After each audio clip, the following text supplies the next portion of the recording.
सर्दियों का मौसम था।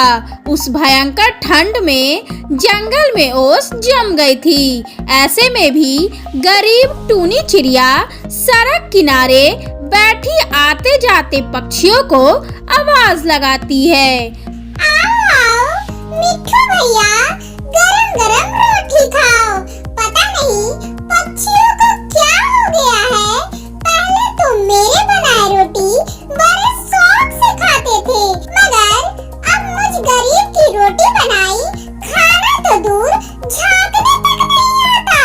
ऐसे में मेरे बच्चों का क्या होगा? ये कहानी है टूनी चिड़िया की, जो बड़ी दुख भरी गरीबी से गुजर रही थी। 6 महीने पहले टूनी का पति हार्ट अटैक से मर जाता है। उसके बाद टूनी अपने बेटे कुकू और गुड़िया को लेकर शहर के जंगल कमाने आ जाती है और शहर के जंगल में एक किराए का घर लेकर रोटी बनाकर बेचने लगती है। मगर दिन भर रोटी बेचने के बाद भी शाम को अपने बच्चों के लिए नमक रोटी ही जुटा पाती थी। सुबह से शाम हो गई, सोचा था आज दाल खरीद लूंगी। रोज नमक रोटी खाते हैं मेरे बच्चे। फिर टूनी अपने घर चली जाती है। तभी उसका मकान मालिक कालू सेठ उसके घर आता है और टूनी से कहता है, टूनी, मेरे घर का किराया क्यों नहीं देती? पिछले 3 महीने से मेरा किराया नहीं दिया है। तभी टूनी कहती है, जानती हूँ कालू सेठ जी, मगर मैं बहुत जल्द आपका पूरा रुपया चुका दूंगी। कालू सेठ कहता है, देख टूनी, मैं तुम्हें 1 सप्ताह का टाइम देता हूँ। 1 सप्ताह बाद या तो तू पैसे दे देना या घर खाली कर देना। 2 बच्चों को देखकर तुझ पर तरस खाकर तुझे रहने दिया। इतना कहकर कालू सेठ वहाँ से चला जाता है। कालू सेठ टूनी को 4 बातें सुनाकर चला गया। उस दिन चिंता के कारण टूनी रात को सो भी नहीं पाती। अगर 1 सप्ताह के अंदर 3 महीने का किराया नहीं भरा तो मेरे बच्चों के सर से ये छत भी चला जाएगा। मैं क्या करूं? मैं क्या करूं? कुछ भी समझ में नहीं आ रहा। टूनी पूरी रात रोते ही रह जाती है। देखते ही देखते सुबह हो जाती है। जब टूनी अपनी दुकान पर जाती है तो उसका चूल्हा किसी ने तोड़ दिया था। चूल्हे को देखकर कहती है, हे भगवान, ये किसने किया? मुझे अब दूसरा काम ढूंढना होगा।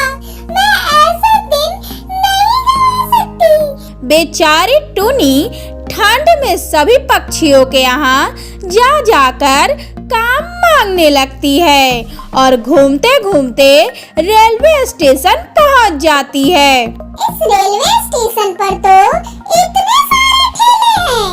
अब समझ में आया, मेरी रोटियों की बिक्री इतनी कम क्यों हो गई।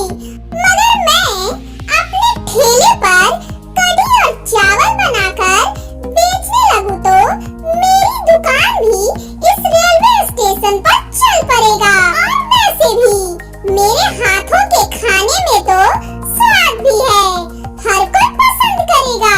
लेकिन मेरे पास तो इतने पैसे भी नहीं है कि मैं यहाँ पर अपना दुकान खोल सकूं। पैसे कहाँ से लाऊं? तभी उसकी नजर एक गरीब गर्भवती चिड़िया को मालगाड़ी में सामान ढोते दिखाई देती है। उसे देखकर कहती है, मैं तो अपने आप को बदकिस्मत समझती थी। यहाँ तो हमसे भी ज्यादा बदकिस्मत पक्षी है। फिर टूनी 2-3 दिन तक उस रेलवे स्टेशन पर मालगाड़ी में सामान ढोने का काम करती है, जिससे उसके पास कुछ पैसे जमा हो जाते हैं। और अगले दिन से वो रेलवे स्टेशन पर कढ़ी और चावल बेचने लगती है। आओ भाइयों और बहनों, आओ मात्र 20 रुपए में कढ़ी चावल खा कर जाओ। 20 रुपए का सुनकर रेलवे स्टेशन पर खड़े सभी पक्षी वहाँ आ जाते हैं। तभी मिट्ठू तोता कहता है, अरे टूनी बहन, मात्र 20 रुपए में चावल और कढ़ी बेच रही हो, वो भी इस रेलवे स्टेशन पर। इतना सस्ता, कहीं ये खाना बासी तो नहीं? अभी टूनी मिट्ठू तोते से कहती है, आज ही नया ठेला बनाया है इस रेलवे स्टेशन पर। तभी तोता कहता है, तो ठीक है, जल्दी से एक थाली लगा दे। टूनी जल्दी से कढ़ी और चावल गरम गरम ग्राहकों को परोस देती है।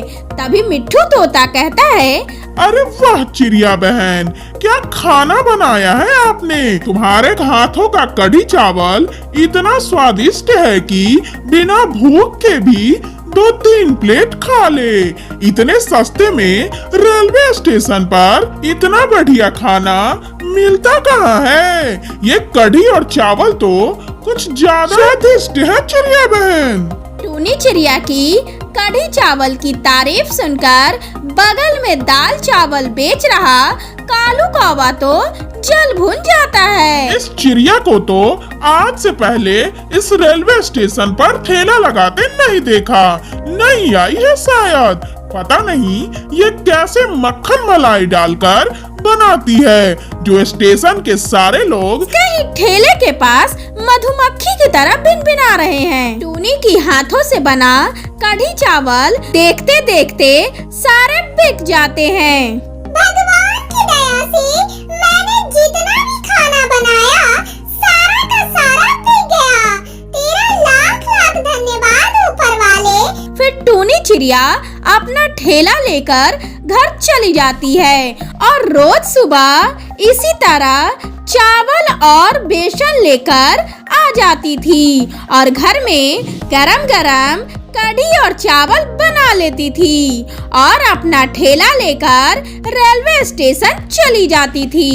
आओ भाइयों, केवल 20 रुपए में गरम गरम कढ़ी चावल खाओ। ये सुनकर वहाँ खड़े सभी पक्षी उसके ठेले के पास आकर कढ़ी और चावल खाने लगते थे। ये देखकर कालू कौवा और भी ज्यादा जल भुन जाता है। पता नहीं खाने में क्या डालती है, मेरा खाना तो कोई पूछता भी नहीं है। तभी कालू टूनी के ठेले के पास आता है और उसे कहता है, देख चिड़िया, तू कल से यहाँ ठेला नहीं लगाना। तभी टूनी कहती है, क्यों भाई? कालू कहता है, तेरे इस कढ़ी चावल के कारण मेरे दाल चावल तो कोई पूछता तक नहीं। देख तू, कल से अगर यहाँ ठेला लगाए तो तेरा ठेला इन्हीं पटरियों के नीचे फेंक दूंगा। ऐसा कहकर वहाँ से चला जाता है। इधर टूनी चिड़िया घर चली जाती है और पूरे रात रोती रह जाती है, लेकिन फिर भी वो अगले दिन सुबह चावल कढ़ी बनाकर बेचने रेलवे स्टेशन आ जाती है। ये देखकर कालू कौवा फिर से वहाँ आ जाता है। मैंने कहा था ना कल से मत आना, तो फिर भी आ गई। लगता है तेरा ठेला इस पटरी पर गिरा ही देना पड़ेगा, तभी तेरा अकल ठिकाने पर आएगा। दोनों के बीच में बहस शुरू हो जाती है। फिर कालू कढ़ी की कढ़ाई उठाकर फेंकने ही वाला था, स्टेशन मास्टर और वहाँ आता है। क्या कालू, तू खुद को बहुत बड़ा गुंडा समझता है? क्या तू अपना कमा खा नहीं सकता और दूसरे को भी खाने दे? तेरी बिक्री नहीं हो रही, उसकी वजह है तेरा करवा बोली। इसे सुधार पहले। स्टेशन मास्टर के समझाने पर वो समझ जाता है। अगले दिन से टूनी बिना चिंता के मेहनत लगन से अपने ठेले पर कढ़ी चावल बेचने लगती है, जो कि लोगों को खूब पसंद आता है और उसे भी खूब आमदनी होती है। धीरे धीरे वो गरीब से अमीर हो जाती है। आखिरकार एक कढ़ी चावल बेचने वाली अपने बच्चों का भविष्य संवार कर पूरी दुनिया को दिखाई दिया कि एक माँ किसी से कम नहीं होती। मेरे प्यारे दोस्तों, अगर आपको भी